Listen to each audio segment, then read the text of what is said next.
love. More early production. Get them hot tracks immediately. Let's put this book satchel on, man. Not the backpack, but the book satchel. Not the glasses, but the bifocals. The blazer with the lapel. And some of y'all don't know what a lapel is. What's a lapel? What's a lapel? Exactly. Let me help y'all. Pull your pants up real quick. It's right. Yeah. Is it okay if I crack the surface? When you're done listening, I made it worth it. Because I know that you ain't used to that. But it's your grown man, gator far from foolish rap. Everybody want the answer and want the sign. But quit texting all the time, you probably see the sign. Everybody tatted, everybody swagging. Everybody on their album cover, pants sagging. What the hell going on, y'all? We moving backwards. Obsessed with the fame, we diminish our character. Evil eyes for some vivid shine. Everybody got a price, but I ain't trade mine. Soul's mine, I take the long way. Mama prayed too many years to take the wrong way. This is work for your mind, you can jig later. You only got one life, don't waste it on paper. And when it's all said and done, you know you gave your all. Grab your bootstraps, pull yourself up. Never look for scapegoats, help yourself, bruh. And when I say bruh, I mean women too. Cause y'all created from my ribs, ain't no leaving you. I talk to everybody, it's never color-based. Let my voice provide hope to the human race. What I'm talking about, self-progress. Be the reason that your future won't digress. If you're losing grip, grab a little tighter. Ask God to bring strength to your inner fighter. See, we all got it, but you ain't channeled in. Think about your worst time and how you handled it.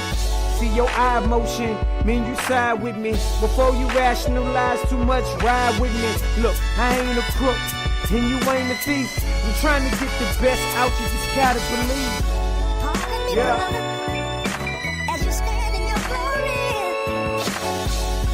Pardon me, brother, as you stand in your glory. Pardon me, brother, as you stand. Welcome back to the show. Fantastic, freaky, funny Football Friday. The number to the show is 404-822-5467. You can also email me at Doug at thedougstewartshow.com. Make sure you check out DougieDeals.com. DougieDeals.com. It's the holiday season, man. A bunch of sales these companies are having over the next few days. In particular, next week Friday for Black Friday. If you do shopping, if you shop online, we're not asking you to do anything different than shop online, all right? But just start your transaction at DougieDeals.com. And in that way, you kill two birds with one stone, all right? You do what you were already going to do in buying a product, and at the same time, because we're the go-between, we're kind of like the facilitator of a sale, we get a couple little shillings from said companies on DougieDeals.com. So you support the Doug Stewart Show and Two Live Stews Radio. That's DougieDeals.com. At the very top of the page, you see the Amazon link. Amazon. All right. You see the Amazon link. And so if you don't see what you're shopping for under those specific companies on DougieDeals.com, those specialty companies under the top one Amazon, then everything that you're looking for, pretty much anything that you're looking for that your heart desires is under Amazon, all right, or sell on Amazon, all right? So that's DougieDeals.com, DougieDeals.com, Amazon on DougieDeals.com, DougieDeals.com. From Fly Ty in the chat room, he says F Hartsville. So Fly Ty is my cousin, and I think Fly Ty, so he's a year younger than me. And I believe the year after I graduated high school, they lost in the lower state championship game, the game before the state championship, to Hartsville. My cousin Terrence fumbled a football. It's a long story. But, yeah, F. Hartsville from Corey Clay. A lot of people in the DMV have community football games on Turkey Day. From Angry Black Man, he says Pumpkin's friend is going to say grace next Thursday.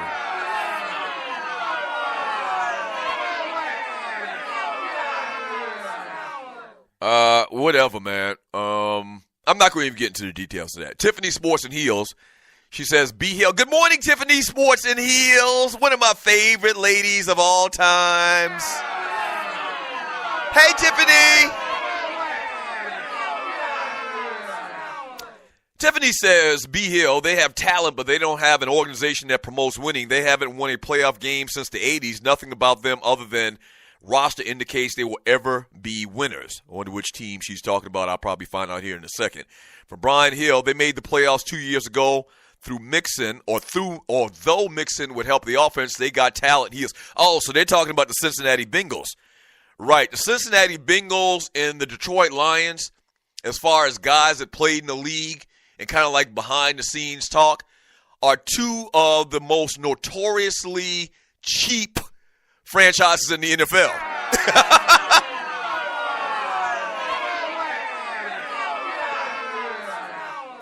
Right. The Cincinnati Bengals, man, I've heard many stories, and I actually know a couple of players that played for the Bengals. I know Takeo Spikes. I know Big Willie. What's Big Willie's last name? He played at Auburn as well, offensive tackle. I know Big Willie as well. And so these guys have always talked about how the Cincinnati Bengals, man, they just try to cut corners. And they have like one of the most outdated practice facilities of all times. Like they're in Cincinnati, so it's cold as shit out there. And I think actually they were like one of the last teams, I think they do have one now, that had an indoor facility where they practice. And so imagine in November and December in Cincinnati practicing outside. What? And so I've heard those stories about those two organizations, the Fords. You know, the Ford company, the Ford family actually owns the Detroit Lions that owns Ford cars, okay? They're billionaires beyond billionaires, okay? They're probably trillionaires. I don't know. You own Ford. What the fuck? And just notoriously cheap, man, and didn't want to spend money. And you can still see some semblance of that today, but it was real bad when my brother was playing for the Lions in the 90s. And from what I understand and talked about people that played for them before that, they've always been cheap. Like they really, the football thing to them is just kind of like an asset. Like they're not really in the football business to win football games. So that's the story about the Ford family, is they've always just, that's something that they had. They got a football team and, they come, they sit in the owner's box, and there's entertainment to them. They don't give a shit about really winning or being competitive like a lot of other owners, like Jerry Jones. Jerry Jones want to win. And so, I've heard that about those teams, man. From Thel Pay, he says, Marty Schottenheimer got fired from San Diego after making it to the AFC Championship game. I already read that one. From Clay Latasha, I'm sorry, Davis, any of you guys working out next week to balance the food? I just read that one, too, in the last segment. From Leonard's son eyeing third title, Mike Tomlin, not one losing season, but he's overrated. Hilarious.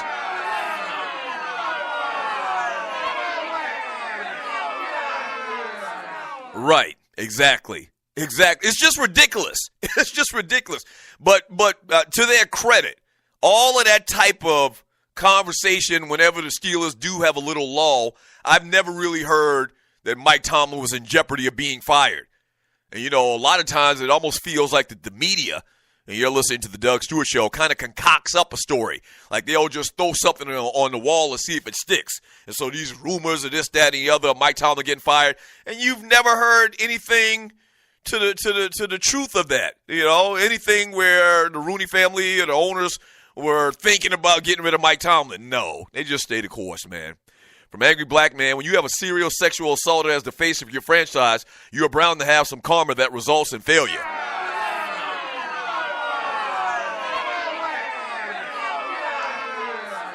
Let's talk about Ben Roethlisberger. Well, we will see. From Sandman, thanks, Moga. UGA, my first team in college football, but I got to rep my second team, the U, one time. Yes, sir.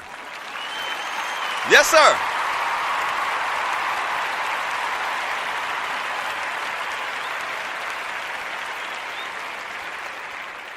From Truck D in the chat room, he says, if you're in the division with Cleveland and Cincinnati, you should make the playoffs and win your division every year. That's a true statement.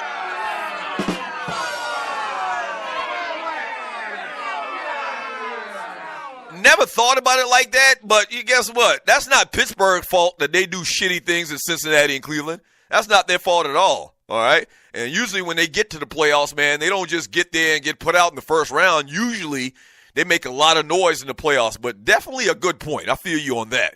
And you're listening to the Doug Stewart Show. From the OK Sigmy says, Happy Founders Day to the Qs. Continue to serve. That's right. That's right. Appreciate that, bro. From Sandman, he says, hell no, Julio and Antonio Brown, 1A and 1B. You know, here's the thing about it, and I've said this before. To me, Antonio Brown is more, and I can't really, what's the word I'm saying? I can't really quantify this with numbers or with a scale or anything like that. But to me, Antonio Brown is more of a natural basketball player. Or football player. And the reason why I said basketball, because I'm about to give you a basketball analogy. And I've said the same thing. But, like, Antonio Brown is more of a natural wide receiver, more of a natural football player. Like, you can tell this dude was an absolute beast on the playground. Like, he was born to play wide receiver.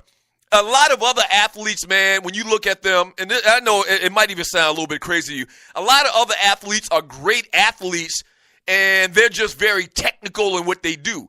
Like, Julio Jones is just such a dominant athlete, okay, and so technically sound in what he does. He's like textbook in what he does. And in basketball, I always use this example, and you tell me if you agree or disagree. In basketball, I always use this example as well in that same vein. Like, to me, LeBron James is kind of like, he's a product of AAU basketball. He's a product of, you know, playing in all of these little camps and all of these AAU tournaments and all of that stuff. Kevin Durant seems like a dude that just grew up playing on the playground. Like, Kevin Durant is so natural of a basketball player in the way that he dribbles the ball, the way that he shoots or whatever. It's just like second nature to him.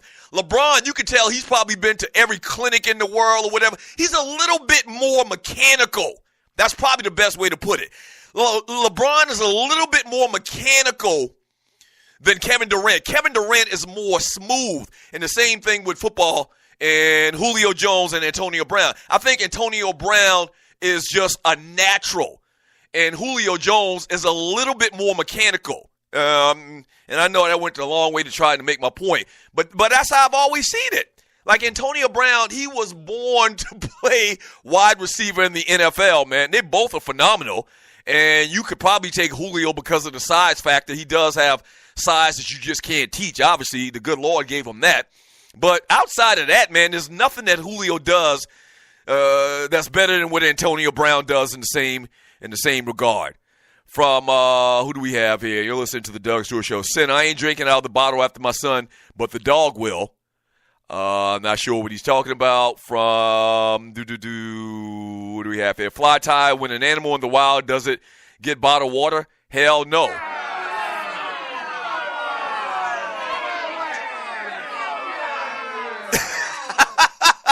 So what he's talking about, he might be alluding to my brother yesterday coming here saying that we feed or we give the dog, Kipper, the family dog, bottled water.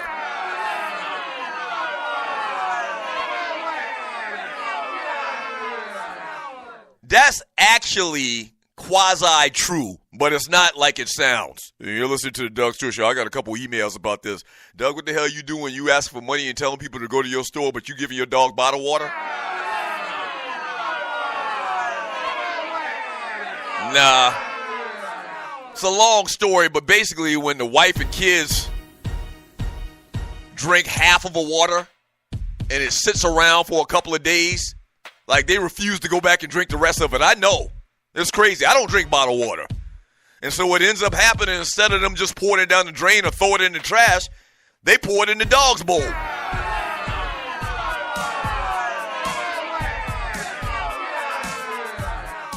Trust me, I'm embarrassed to even admit that shit.